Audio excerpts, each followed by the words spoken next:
नमस्कार, स्वागत है आपका हमारे चैनल जनभक्ति पर। आज हम सुनेंगे श्रावण सोमवार व्रत कथा। एक समय की बात है, एक नगर में एक धनी साहूकार रहता था। उसके पास धन संपत्ति की कोई कमी नहीं थी, लेकिन संतान के अभाव में वह बहुत दुखी रहता था। पुत्र रत्न की प्राप्ति के लिए वह हर सोमवार को व्रत रखता था और पूरे मन से शिव मंदिर जाकर भगवान शिव और माता पार्वती की पूजा करता था। उसकी भक्ति देखकर एक दिन माता पार्वती ने भगवान शिव से उसकी मनोकामना पूरी करने का आग्रह किया।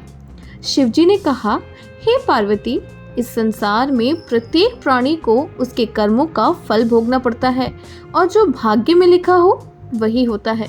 परंतु माता पार्वती ने साहूकार की भक्ति भाव का मान रखते हुए उसकी मनोकामना पूरी करने का आग्रह फिर से दोहराया। उनके आग्रह पर भगवान शिव ने साहूकार को पुत्र रत्न का आशीर्वाद दिया, लेकिन ये भी कहा कि उसके पुत्र की आयु केवल 12 वर्ष होगी।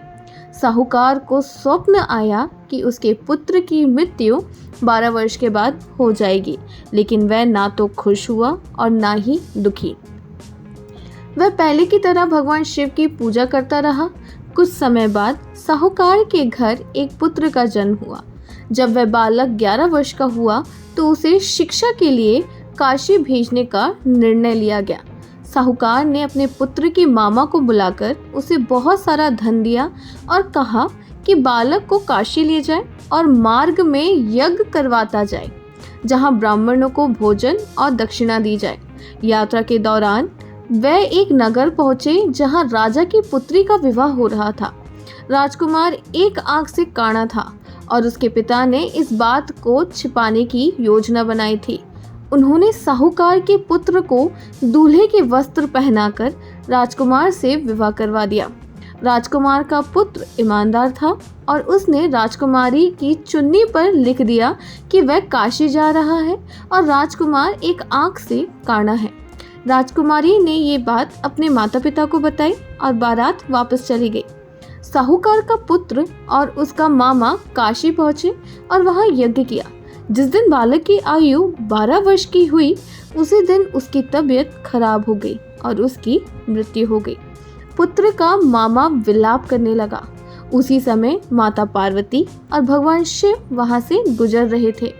माता पार्वती ने शिव से कहा कि वह इस व्यक्ति के कष्ट को दूर करे। शिवजी ने बताया कि यह वही साहूकार का पुत्र है जिसे उन्होंने 12 वर्ष की आयु का वरदान दिया था।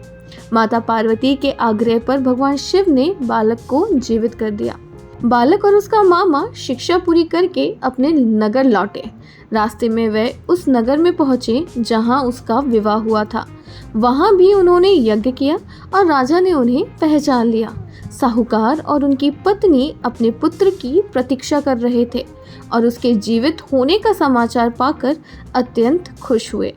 उसी रात भगवान शिव ने व्यापारी के स्वप्न में आकर कहा कि उसके सोमवार के व्रत और व्रत कथा सुनने से प्रसन्न होकर उन्होंने उसके पुत्र को दीर्घ आयु प्रदान की है। जो कोई भी सोमवार का व्रत करता है, उसकी सभी दुख दूर होते हैं और उसकी सभी इच्छाएं पूर्ण होती हैं। हम आशा करते हैं हमारे द्वारा प्रस्तुत की गई श्रावण सोमवार व्रत कथा आपको पसंद आई होगी। ऐसी ही अन्य कथाओं के लिए हमारे चैनल को सब्सक्राइब करें और इस वीडियो को लाइक करें। धन्यवाद।